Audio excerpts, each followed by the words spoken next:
Every player who has spent enough time in Dragon's Dogma 2 eventually arrives at the same question. How does this game actually calculate damage? At first, the answer seems obvious. A stronger weapon should deal more damage. A better ring should make you hit harder. An augment that increases strength or magic should produce larger numbers. Simple. Except, Dragon's Dogma 2 doesn't always behave that way.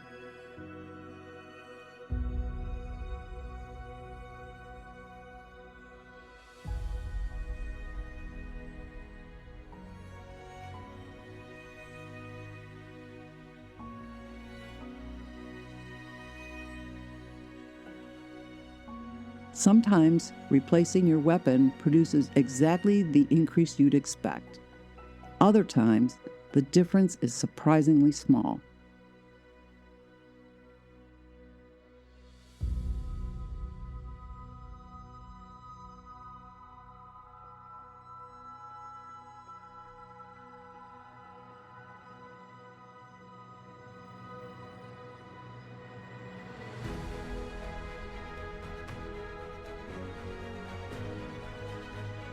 Some enemies seem to shrug off attacks that devastate others.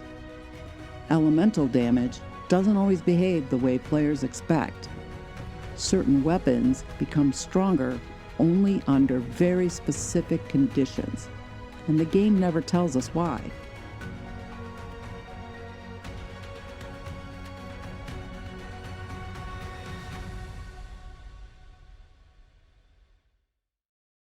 Dragon's Dogma 2 gives us plenty of numbers.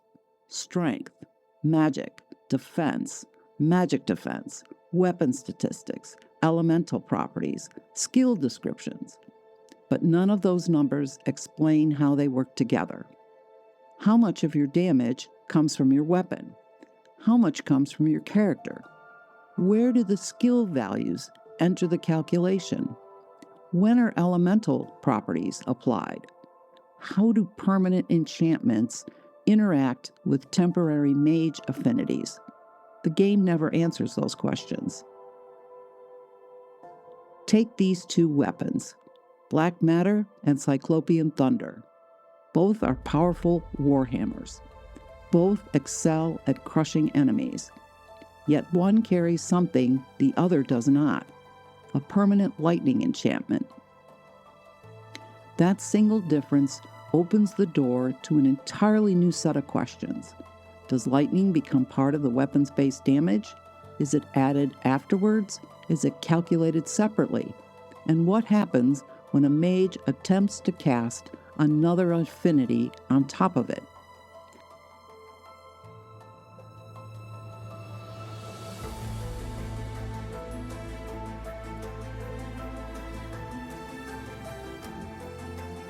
Unlike the original Dragon's Dogma 2 does not allow temporary mage affinities to overwrite permanently enchanted weapons. That tells us something important. Permanent enchantments are not behaving like temporary buffs. They're part of something deeper.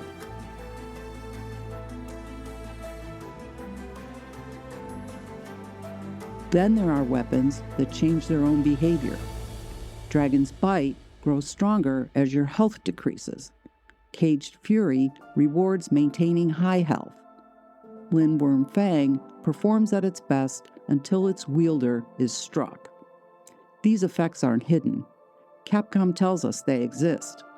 What the game never explains is where they enter the calculation. Do they modify the weapon itself? Do they multiply the final result? Or do they change something much earlier in the process? The same mystery exists with weapon skills.